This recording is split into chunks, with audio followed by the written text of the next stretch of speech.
Hi everyone, welcome back to my channel. So let's start a new video. In this video, I'm going to share about G20. Yeah, it started in 2022, but we are so late. But I just know recently about this in details. That's why I want to share with you all.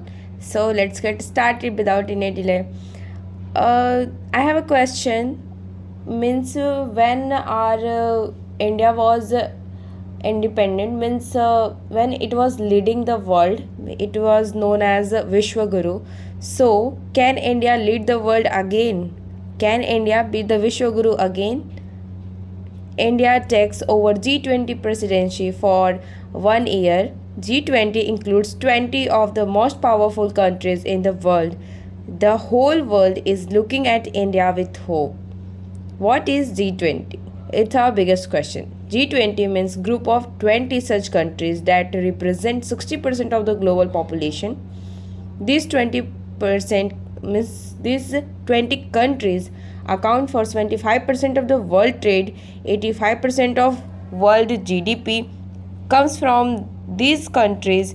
G20 consists of these countries at the moment means Argentina, Australia, Brazil, Canada, China, France, Germany, India, Italy, Japan, Korea, Mexico, Russia, Saudi Arabia, and South Africa, Turkey, US, Europe, and America. And which one is left by me? Comment in the comment section. India is G20 president from December 2022 to November 2023. This presidency is rotated between the member every year. Three countries are responsible to push G20 agenda. The past president Indonesia, the current president the past president Indonesia, the current president India, and the future president is Brazil. Need of G20. Before the G20 there was another group which was called G7. They include all the developed countries, but the western power only care for their interest and economy, means they only understand their economy. But in a globalized world, this happening in one part of the world can impact things in the other part of the world. Let's take the 2008 financial crisis. This crisis majorly happened in USA, but the world faced the recession. Similarly, in 1997, there was a financial crisis in the Southwest Asia.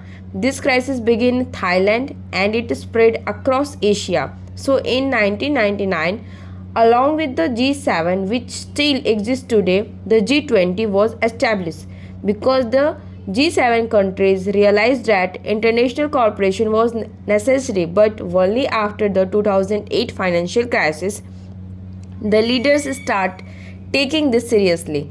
After that, world leaders start meeting seriously and started having the productive discussions. So, our next question will be, how does the G20 works? G20 has two main tasks or tracks: the financial track and Sherpa track. If you have gone to the mountains, there are Sherpas to guide you. For the financial tracks, finance minister and central bankers discuss policy like the finance tracks, global economic growth, tax information and exchange, financial regulatories, reforms, financial inclusion, and remittance across the world, fossil fuel subsidies, green finance, and anti-terrorism financing also. So let's talk about the diplomats discusses foreign policy in the Sherpas track: employment, climate changes, agriculture and food security, anti-corruption measures, UN Sustainable Development Goals, improvement of the healthcare. India's plan for the G20 is to host over 200 meetings in the next year with the participation from the 32 sectors. India is the G20 president for this year, and by the virtue of being president, our country enjoys the certain powers. For example, India can invite countries which are not a part of G20 group. With the one small move, we can establish better international relations. India has invited UAE as a as a guest for G20. UAE is an important strategic partner for the India. Along with UAE, the countries like Bangladesh, Egypt, Mauritius, Netherlands, Nigeria, Oman, Singapore, Spain have also been invited to attend the G20 by the India. Our external affairs minister is one of our favorite because he made a very important statement. India is emerging as the leader of the global south, and global north includes developed countries.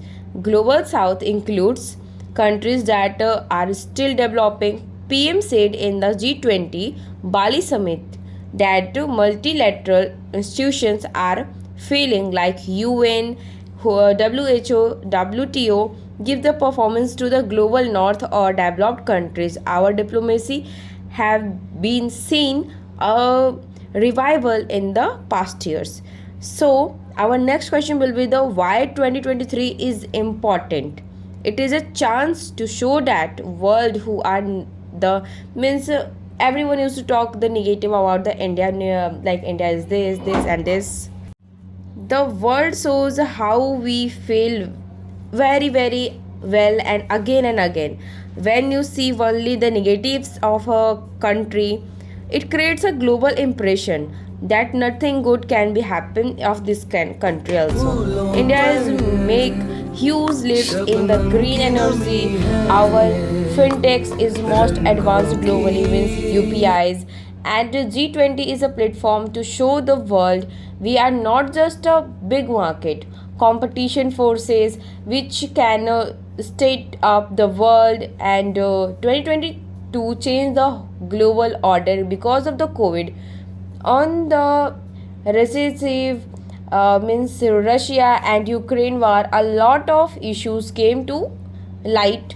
European countries don't have the energy security that's why they are dirty fuel the like coal, oil, gas, and Ukraine and Russia are top wheat producers and became of the situation. There is food security issues worldwide. There has never been a time when the world inequalities have been more visible.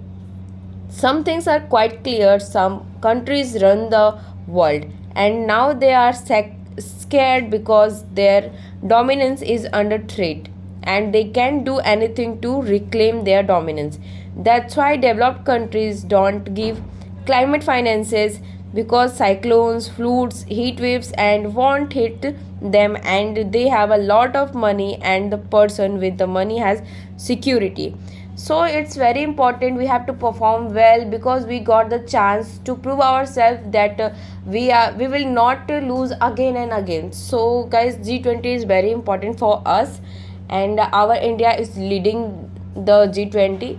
Now it's the president, so it's very important to know about the G20, what is it. And even before this, when my teacher asked what is the G20, I was unable to answer him correctly. I know, but not the what it is perfectly. I don't know how to explain it. So I do some research about this, and I when I understand, then I decided to spread this knowledge to all of you. And if you got this video valuable for you, so don't forget to like, subscribe and share, and see you soon in next video. Bye bye.